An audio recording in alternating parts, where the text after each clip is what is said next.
আমাদের সন্তানদের রক্ষা করার জন্য এসেছি, কারো বাপের প্রয়োজনে আমরা এখানে আসিনি। দোয়া করবেন যাতে আপনাদের মতো কুলাঙ্গার সন্তানদের আর মুখ না লাগে। মরতে আসছি, আমরা মরেই যাব, নয়তো আমরা মেরে যাব। আমরা যদি একটা মেধা পড়ে আমরা 10টা কোটা গিলে খাবো, মানে গিলে খাবো। বাবাকে বলে আসছি আজকে যদি মরে যায় আমার রাষ্ট্র যেন রাজনীতি কেউ না তুলে। বন্ধুরা, বর্তমান সময়ে বাংলাদেশে কোটা আন্দোলনকে ঘিরে যে পরিস্থিতি সৃষ্টি হয়েছে তা হয়তো বাংলাদেশের ইতিহাসে এমন ভয়ঙ্কর পরিস্থিতি আর কখনোই দেখা যায়নি। চারিদিকে এমন রক্তলাল। এই পরিস্থিতিতে আমাদের ছাত্র সমাজ এখনো যেভাবে গর্জন দিয়ে যাচ্ছে সেগুলো শুনলে যে কারোর বুকের মধ্যে একটি আলাদা কম্পন সৃষ্টি হয়। তাই ফ্যাক্ট ফাইন্ডার ভিডিও আজকের ভিডিওতে আমরা দেখতে ও জানতে চলেছি বাংলাদেশে কোটা আন্দোলনে ভাইরাল হওয়া সেই সব সাহসী গর্জনগুলো শুনবো যেগুলো শুনলে আপনিও জ্বলে উঠবেন। তো বন্ধুরা, দেরি না করে চলুন বন্ধুরা ভিডিওটি শুরু করা যাক।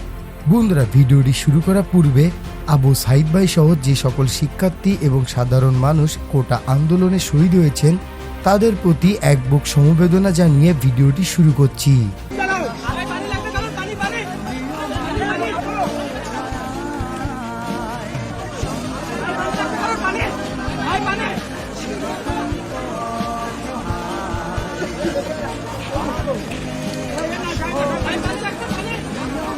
বন্ধুরা, ওনার নাম মীর মুগ্ধ। তিনি একজন সফল ফ্রিল্যান্সার যার এগুলোর কোনোই প্রয়োজন ছিল না, কিন্তু তবুও তিনি আমাদের এবং আমাদের ভবিষ্যতের শিক্ষার্থীদের কথা চিন্তা করে লড়াই করতে করতে তার জীবন দিয়ে দিয়েছেন।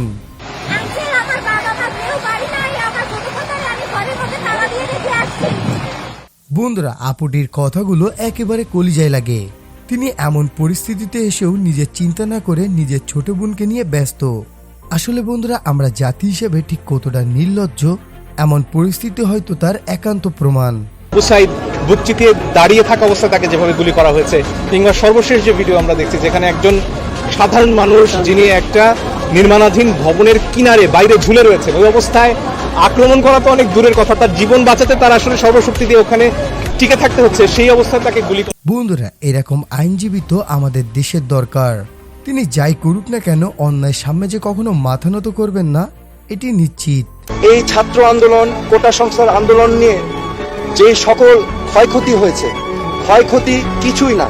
ক্ষয়ক্ষতি কেন কিছু না? এই ক্ষয়ক্ষতি যে সম্পদের ধ্বংস হয়েছে সেগুলো তো জনগণের সম্পদ, ট্যাক্স দিয়েই করা হয়েছে। এগুলো জনগণের সম্পদ, এগুলো হয়তো ভবিষ্যতে আমরাই আবার গড়ে নিব। কিন্তু একটি প্রাণ যেটা আমরা হারিয়েছি, একটি প্রাণও কি আমরা ফেরত পাবো? এই প্রাণ কি ফিরে আসবে? আমাদের মনে রাখতে হবে মুখ্য জিনিসটা কি, প্রাণের মূল্য কিন্তু কোটি কোটি কোটি কোটি কোটি টাকার থেকেও অনেক বেশি। বন্ধুরা, তিনি হচ্ছেন বাংলাদেশের প্রথম প্রধানমন্ত্রী তাজউদ্দিন আহমেদের ছেলে, একজন সুযোগ্য বাবার সুযোগ্য পুত্র। আপনাকে মন থেকে স্যালুট জানাই। আদালত এই শিশুকে 7 দিনের রিমান্ড দিয়েছে, যেটা আইন এটাকে করে না।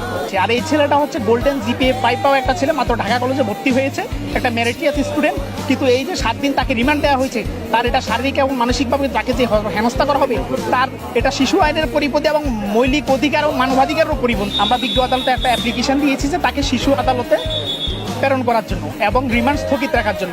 বন্ধুরা, আমরা কেমন দেশে বাস করি, মাত্র 17 বছরের একটি ভাইকে রিমান্ড দিয়েছে, তাও আবার 7 দিনের। সবাই কোটার পুলিশ, সবাই কোটার পুলিশ। আমি আপনার বিশ্ববিদ্যালয়ে জানতে পারি।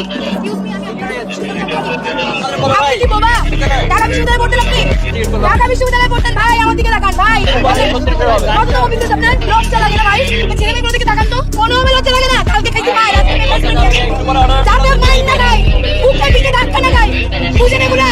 এই আপনারা কি পড়াশোনা করেন? বন্ধুরা, এই আপুটি পুলিশের সামনে দাঁড়িয়ে চোখে চোখ রেখে যেভাবে কথা বলছে তা সত্যি প্রশংসা পাওয়ার মতো। ঘুমাতে পারি না তাই এসছি, যে আজকে যদি কিছু বলে যাই এক পলক ঘুমাতে পারি। যেই বাবা মার বুকটা খালি হয়ে গেছে তাদের ঘরে কি চলে, কোথায় আছে তারা, কিভাবে আছে? বন্ধুরা, তিনি একজন শিক্ষিকা নয় বরং শিক্ষিকা রূপে সকল শিক্ষার্থীর মা। তো বন্ধুরা, এই ছিল আমাদের আজকের ভিডিওটি যদি ভালো লেগে থাকে তাহলে প্লিজ একটি লাইক দিবেন, কমেন্টে আপনার মন্তব্য জানাবেন এবং বন্ধুদের মাঝে বেশি বেশি শেয়ার করবেন। আর আপনি যদি এখন আমাদের প্রিয় ইউটিউব চ্যানেল ফ্যাক্ট ফাইন্ড এভরিডেকে সাবস্ক্রাইব না করে থাকেন তাহলে প্লিজ সাবস্ক্রাইব করে বেল আইকন প্রেস করে আমাদের সাথে থাকুন।